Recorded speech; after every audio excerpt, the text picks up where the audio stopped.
Assalamualaikum warahmatullahi wabarakatuh. Nama saya Dinda Divani Dia Putri dari Rek Malam AKA akan mempresentasikan hasil wawancara saya dengan Kameli selaku pengusaha dalam bidang perdagangan beras. Berikut hasil wawancara yang sudah saya lakukan.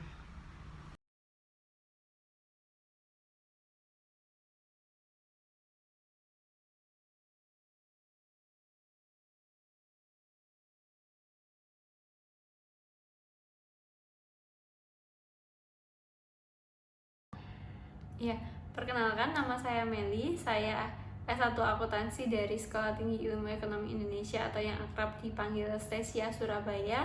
Untuk saat ini kesibukan saya mengolah bisnis dari ibu saya yang bergerak di bidang perdagangan beras. Bagaimana cara Anda mengembangkan bisnis ini? Oke, untuk cara pengembangan bisnis sendiri, awal mula bisnis saya ini dari 2016, di mana waktu itu ada peluang di mana ibu saya ini berasal dari Lamongan. Jadi di daerah Lamongan ini banyak tempat produksi beras. Dari tempat produksi itu yang kebetulan juga milik keluarga sendiri, akhirnya saya dan ibu saya berinisiatif untuk menjualkan beras tersebut di daerah Surabaya Barat.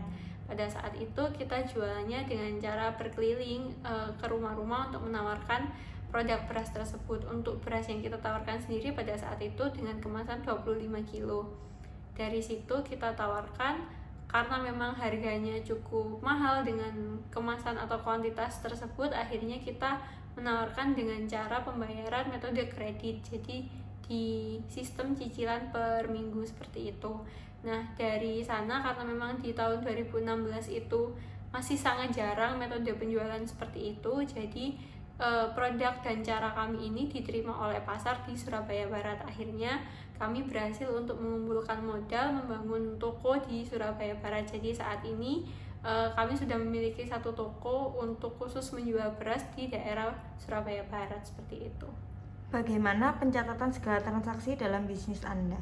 Oke, untuk pencatatan sendiri memang cukup rumit dikarenakan selain penjualan tapi juga tadi ada sistem kredit yang kita gunakan. Jadi untuk pencatatan sendiri di awalnya itu hanya menggunakan nota saja dan dibantu oleh buku yang kita catatnya cukup manual atau sangat simple. Jadi banyak hal-hal minus di sana.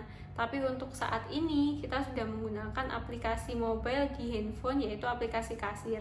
Jadi saat ini semua pencatatan sudah dilakukan secara mobile atau online. Fitur apa saja yang Anda gunakan dalam aplikasi tersebut?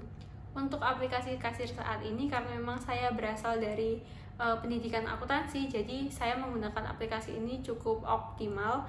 Mulai dari mencatat penjualan dari supplier, jadi pada saat saya melakukan order ke supplier, saya catat untuk kas keluarnya dan juga untuk stok masuknya saya catat dari aplikasi mobile tersebut. Lalu juga pada saat ada penjualan, saya catat di jurnal penjualan dan masuk ke kas masuk. Lalu selain itu juga mencatat keluar masuknya barang, stokis, terus kas masuk keluar, penjualan, catatan hutang, piutang, seperti itu. Bagaimana tanggapan Anda dengan adanya aplikasi tersebut? Oke, dengan adanya aplikasi kasir ini, saya sendiri cukup terbantu karena memang semua yang saya butuhkan yang seharusnya harus manual, entah dari buku atau seperti apa, sudah bisa saya kerjakan melalui handphone. Tapi memang selain terbantu, tapi juga ada minusnya karena memang saat ini untuk internet sendiri kadang ada gangguan entah sinyal atau bagaimana. Akhirnya kadang saya kesulitan dalam mengakses aplikasi tersebut dikarenakan kendala internet tadi. Apakah aplikasi ini sangat membantu untuk UMKM seperti bisnis Anda?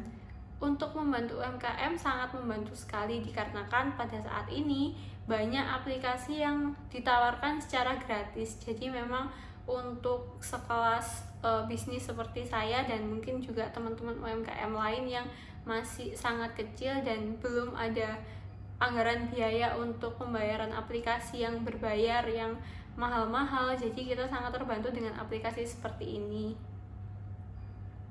Oke, dari wawancara yang telah saya lakukan bersama Kameli, menarik kesimpulan bahwa riset ini mengacu pada paradigma fungsionalis atau positivisme. Paradigma ini sendiri merupakan paradigma yang awal dalam ilmu pengetahuan. Kepercayaan dalam pandangan ini berdasarkan pada paham ontologi realisme bahwa realistis berada dalam kenyataan dan berjalan sesuai dengan hukum alam. Paradigma ini memiliki perspektif yang didasarkan pada sosiologi regulasi dengan pendekatan objektif yang mengasumsikan dunia sosial sebagai produk empiris yang sangat jelas dan merupakan ada keterkaitan satu sama lain atau adanya hubungan yang mengakibatkan adanya sebab dan akibat. Menurut Barrel dan Morgan, paradigma ini didasarkan pada norma rasionalitas purposif. Paradigma ini memiliki pendekatan untuk berusaha menjelaskan hubungan sosial dengan pemikiran rasional. Semua bagian di masyarakat memiliki fungsinya masing-masing dan semua bagian di masyarakat saling bekerja sama untuk menciptakan tatanan sosial yang stabil dan harmonis. Fungsi Kameli sebagai pedagang yang menjualkan beras kepada masyarakat dan menghadirkan inovasi baru dengan sistem kredit, yaitu dengan pembayaran di kemudian hari dengan jangka waktu tersendiri, dapat memudahkan masyarakat dalam pembelian beras untuk kebutuhan pokok sehari-hari. Dalam hasil wawancara ini yang telah saya lakukan juga berkaitan atau berhubungan dengan sistem informasi akuntansi, di mana pada awal Kameli tidak ada pencatatan sama sekali. Kemudian Kameli mencatat hasil penjualan dengan menggunakan nota atau berupa kwitansi, di mana pencatatan nota dan kwitansi ini hanya mencatat hasil penjualan yang dilakukan oleh Kameli, tidak ada pencatatan atas pembelian maupun persediaan maupun hutang ataupun piutang yang telah jatuh tempo. Kemudian Kameli memakai aplikasi kasir yang terdapat di smartphone atau di HP ya, di HP Android maupun iOS. Aplikasi kasir ini sangat membantu untuk UMKM, khususnya UMKM yang baru merintis, karena aplikasi ini tanpa berbayar.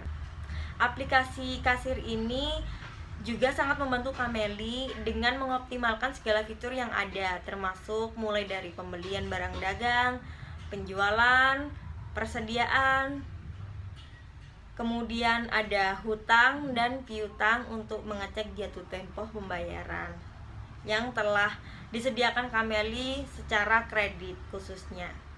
Namun di dalam aplikasi kasir tersebut juga ada kelemahan.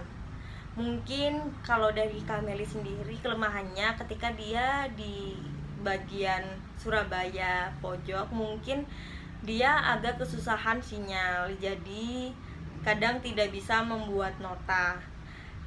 Begitu juga mungkin jika HP lowbat atau baterai habis, jadi tidak bisa menggunakan aplikasi tersebut. Namun dari hasil wawancara menunjukkan aplikasi kasir ini sangat membantu karena di sisi lain yang gratis dan praktis. Sekian presentasi dari saya. Terima kasih dan sampai jumpa.